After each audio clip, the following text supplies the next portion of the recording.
Hello everyone, my name is Amber. Welcome to my channel, Amber Reads Romance. I am here with another vlog. I am vlogging all my 12 recs from 12 friends for 2025. Trying it out this year. I have a whole playlist, so you can definitely check that out. But I am on to my new one. And I am actually reading Drawn to Darkness by Michelle Hurd. Addicted to Romance, who is like one of my favorite reviewers. She has a blog. I follow her on Instagram and I always love her reviews and she's just amazing. So definitely check her out. If I remember, maybe I'll link it down below or whatever, but check her out because I followed her reads, like her Goodreads reviews forever before I actually started like reaching out to her on Instagram because she's amazing. So anyways, she recommended this book when I put up my post on Instagram. And I hadn't read any of the other series. I believe this is book 4. And I'm sorry, I can't remember the series name off the top of my head right now. But so I started reading the other books to kind of prepare for this book. So I've been really loving this series. They're really quick books. I've gotten them on audiobook, I think each time, and like you can fly through the audiobook super fast. So today, again, I'm looking haggard. What else do you expect in a vlog? This is how it always is. But I already started it. So let's go ahead and start this vlog and I will be discussing Drawn to Darkness. I keep forgetting the freaking name. But anyways, let's go ahead and get started with my vlog for Drawn to Darkness.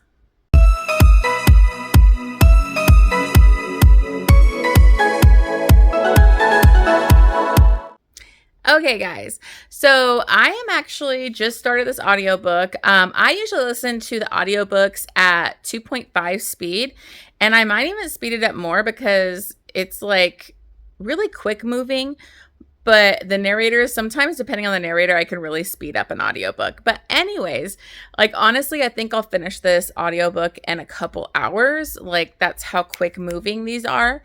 So they're very fast paced, very interesting. This seems very like sweet. This is a Mafia romance series. They're not super dark. I honestly feel like Michelle Hurd writes really kind of, sometimes it can be angsty, but pretty low angst, sweet Mafia. So far this doesn't really seem that dark, but who knows where it's going to take me. But this is the 4th book, and this is about Dario, and he is, you know, it's kind of like an interconnected series. Like you could read any of them by themselves and be fine. It's kind of a group of like I think they're all in the Cosa Nostra, but they're like a group of friends, like colleagues that kind of like are friends. He really helped out his friend in the previous book, which was very interesting. That one, it was like where his brother had been killed so that they could sell his organs on the black market, and a girl got it. And so he had got his brother's organs illegally. Of course, she had no idea that happened. Her father did it. And so like he kidnaps her and stuff. So that one was a little more like kind of crazy start out, but it was very unique. I had never read anything like that. And this one, Dario, is kind of more of like the sweet romantic one. He owns a couple businesses. He's more of like a hacker. He's not really into the gun trade, all that kind of stuff. He owns a ballet company and I think also an opera. So he's like very into the arts. And then we have Eden, and she is really like down on her luck. She has a shit life. Her mother is a horrible human being that basically like just has made her life hell. She Eden works like 2 shifts at a diner. Then she works at the ballet company at night to be one of the, you know, custodians, whatever you call it. I couldn't think of it, but she cleans up at night or whatever. But she loves dancing, so she'll sneak into like the studio and kind of just dance. Obviously, she's never been professionally trained. She did not have money for that or time. And so she just goes there since it's late, nobody's there, and she can, dance for fun and let off some steam. And Dario happens to be there late one night and sees her, and he's very fascinated with her. And she doesn't give him her name, is just like very freaked out because he's her big time up boss, and she cannot lose this job. And so he keeps trying to find her there. He's trying to find who she is by like checking cameras around, but he can't locate her because she like hides her face from the cameras. And so he's pretty determined to like do something with her. So eventually he does catch up with her one time, and he like kind of grabs her off the street when she was on her way to the job and makes her go have coffee with him. And he's like very interested in her. They did have a previous interaction when she was dancing. Like they full on started kissing. She's pretty like sexually aggressive. I liked it. She was like grabbing him already, but then she like ran off, And so then she kind of avoided it for a while because she didn't want him to find out about who she really was. And so anyways, when he gets her at the coffee thing, he's like, why are you avoiding me after that kiss? And so he basically like demands information, but she's being pretty vague. She does finally give him like her first name, and he demands her phone number. And so she does give it to him.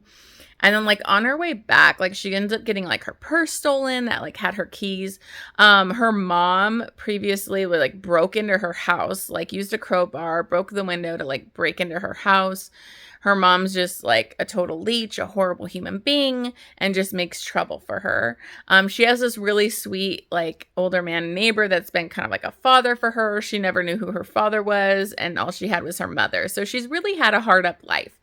And she's just afraid for him to know who she is, but he wants to go on a date with her. So they end up going on a date, and they like meet up at the restaurant. And so that's kind of where I'm at right now. There is some weird stuff going on where like two guys were showing up around her apartment looking for her mother. So who knows what kind of drama her mother is going to bring into her life. We'll see. But I'm really liking it. It's very sweet. Dario is very sweet. It's kind of reminding me of like the Neva Altai kind of like sweet heroes, sweet cinnamon roll guys for a Mafia world. So I'm really enjoying it. So anyways, I need to get back to it. I'm cleaning the house and listening to it on audiobook. That's kind of why I look a little tore up. But, who cares? You guys are used to seeing me looking like this on my vlogs. So it is what it is. No makeup, just cleaning and getting through this audiobook. But I think this is going to be a pretty quick like vlog because I'm already 30% through and I just started it. So I think it's going to go really, really quick. So I will check back in with you probably when I'm like over halfway through and see how it's going so far. All right. See you guys on the next clip. Hey guys, so I am already back. It's been not that long, and I'm already about a little over 60% through the book. It is flying by, and there was a lot of sweet parts, but then we finally got to some of the dark stuff. So it did end up getting a little darker than what I was expecting. It's not too bad yet, but it's dark. But let me just tell you where we're at with the romance, because when they go on their date, they really hit it off. He takes her to his friend Renzo's, like his woman's restaurant and everything. And they really like just completely hit it off. She's worried. She's like told him she doesn't come from anything. She, he wants to know where she lives. And so when she tells him the neighborhood, she assumes he's going to like end it with her. And he's more concerned because it's one of the most dangerous neighborhoods. And he's very aware of it because of the Cosa Nostra. And so he ends up taking her home and like all of that kind of stuff. They end up kind of dating. He goes to her place. Like he'll like want to sit and just make out with her. And she's like thinking like, okay, are we going to have sex? And he's like, don't you just like want to make out to make out? Like I love doing that. So he is super sweet and swoony and just so protective and sweet with her. When he had left her place, there's these kind of like gang guys on her street and they know who he is. So he basically tells them, I don't want anything to happen to her or Tyrone, which is her like neighbor that really looks out for her and takes care of her. And so now they're like all of a sudden kind of being protected, but they have no idea because she doesn't know he's part of the Cosa Nostra. So, but they're like dating. It's really going good. He knows she works at a diner, but he still doesn't know that she works as a janitor at the ballet company. So it's been going on for weeks. They're dating. They're really like falling for each other. He's just very sweet, and she's not used to somebody wanting to take care of her. And so it's really cute. So an event happens where he does find out that she's the janitor. She's like really falling for him, and she's like, he wants to take her to the ballet performance. And so she's like, people will recognize her. So she's like, I for sure need to tell him. I trust him, and I don't think he'd fire me. He's not a dick. And so she ends up deciding she's going to tell him the next morning. Of course, he finds out by mistake before then, but I loved how it was handled. So what ends up happening is this one ballerina accuses her of stealing her ring, and she gets like took into the office, and the lady that runs the ballet company is like kind of just believing the ballerina, and the ballerina like slaps her and all this kind of stuff. And then of course, Dario ends up coming in at that time, and he's like, what the hell's going on here? He's already like scolded and like kind of made that woman take time off when she was like laying into her ballerinas, and he didn't like the way she was treating them. So you can see he's such a stand-up guy, and he really takes care of the people. And so when he sees that this janitor is being treated like this, he's pissed, and she tries to get away, but like he, pulls her in. Of course, this other ballerina finds the ring in the bathroom. And so he was like, you owe her an apology. And she thought he was talking to her. And so she like actually snaps her face up. He hadn't seen who it was yet. And when he sees it's her, he's like shocked. And she's like, I'm not apologizing. But he was actually asking the ballerina to apologize to the janitor. And then he was like pissed. And she's like, oh, I was going to tell you in the morning. He's like, we'll talk later. And then he basically went off on the ballerina and the lady that's running the ballet. God. Anyways, and he's like, would you have treated this differently if you knew she was my girlfriend? And they're like, what? And she can't believe he's like telling people that he's dating the janitor. He's like, yeah, this is my girlfriend. And then all of a sudden they're being nice to her and whatever, and it just made her feel horrible. So she was like, after that whole event, she's like, it's not going to work out between us. I'm going to embarrass you. It's like we come from different worlds. And he's like, I am not hearing it. You are mine. Like, we are not ending. And so she eventually comes, and he's like, I'm not going to hear any more of this. Like, we're not ending. And she agrees. So I love the way it was handled, because he wasn't mad at her. He's like, I understand why you didn't tell me, and all of that. But so it was really sweet, and the way he defended her. And then like she's like getting back to work, and he's like, let me help you. I just want to spend more time with you. So he like helps her clean the building. So I mean, this man is just perfection. So then we get to the ballet performance, and they end up going. She's already met his friends. They already know this woman is obsessed. Oh, by the way, one of the cutest things is when he was at Starbucks with her or whatever, getting coffee, somebody had left their dog like tied up outside for a really long time, and they still weren't coming. So he's like, fuck this. This dog's mine now. And he kidnaps the dog. And he's like, oh, so-and-so kidnapped his woman and whatever, but like I kidnap a dog. So he had basically taken this dog, got her set up in his super rich, amazing place. He's got her clothes, a full food setup. Like, so this dog's living the life. So I just thought that was so cute. I love his relationship with him and his other Mafia men. So I really like that in this. Him and Renzo are like really close. But when they get there, everything's going good, but she gets a call from Tyrone, and he's like freaking out where her phone's cutting out. So she had to go outside, and he's like, the men came looking for your mom again. And, they attacked like one of those like drug dealers that was like an on the street gang that was like protecting their area and them because of, Dario.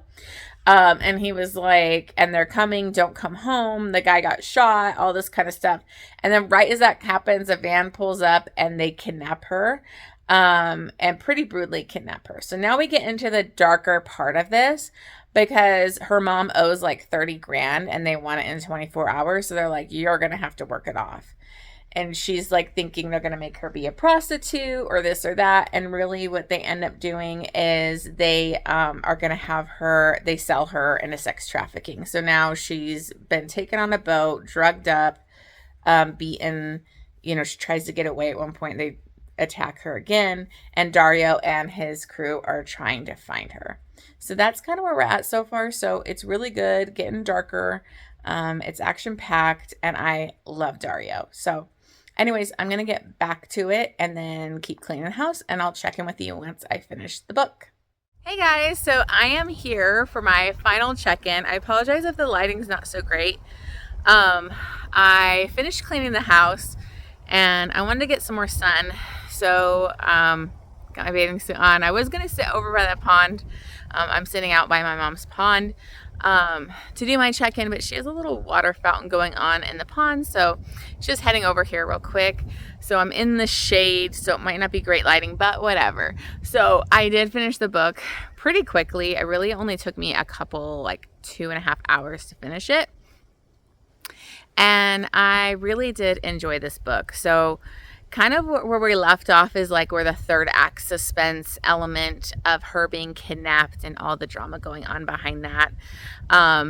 She does not get sexually assaulted, but she does get like knocked out multiple times. She is drugged, forced drugging in here. So there's some trigger warnings for the stuff that goes on at the end of this book to Eden. So she does have the issues where she didn't want them to keep drugging her and they kept doing it. And we do know that that is a thing that sex traffickers do. They get people like hooked on drugs and then they're reliant on it and dependent on it, and also keeps the women like, docile and in place where they can kind of control them. And so basically that's kind of like what they're doing to Eden, and she does not want to be drugged because her mom is such a druggie. She never wanted any drugs in her system. She didn't want to get hooked ever. And so that's kind of like an issue for her. She does manage to kind of get an escape going, but they do chase her down. But she's like literally running in the street in her, like, I think just her underwear. And they catch up with her, knock her out again, and take her back. But that allowed them to kind of figure out where she was, because all of them are basically hunting her, trying to find these guys, trying to find her. And so when they're looking on CCTV footage and all that, CCTV, whatever, you know what I'm talking about. They do end up figuring out where she's being stayed. Oh my God, you guys, I'm tired. Staying. And they form a rescue. And so she's like kind of shocked. She was like totally out of it, dreaming of her mom, like having, delusions and just like really out of it. And he comes in barreling in, shooting people, and rescues her. And so she's kind of shocked, like, are you real? Are you really here? And that's kind of when he lets her know, I'm with the Cosa Nostra. And I loved this because she immediately like jumps in his arms, gets on his lap, and was like, that was so hot, like you coming in and saving me. She always felt like she wasn't good enough for him. So finding out he was in the Mafia made it more like okay for her, because she always felt like, why me, but he actually has a darkness. He's killed people. He does the Mafia. So then she feels like it's better fit than that way. So she doesn't care. She's happy with it. He doesn't, obviously they rescue her, get her okay. And he basically puts Tyrone, her like neighbor, up in his house while she's healing. And he kind of tells him like, hey, I want you to be her bodyguard. I'll pay you 20 grand a month. Here's a free apartment to live in, blah, blah, blah. Tyrone is just like, oh my God, you're amazing. You're such a good guy. He wants to pay rent. He doesn't want to just do that. But I mean, he's getting paid a lot of money just to like kind of drive her around. At first she tries to like fight working and all that kind of stuff. But he's like, I don't mind if you work, but I don't want you working these late hours. I want you in my bed with me. And so he gets her like a hookup with his friend's girl's restaurant, and she gets a job there.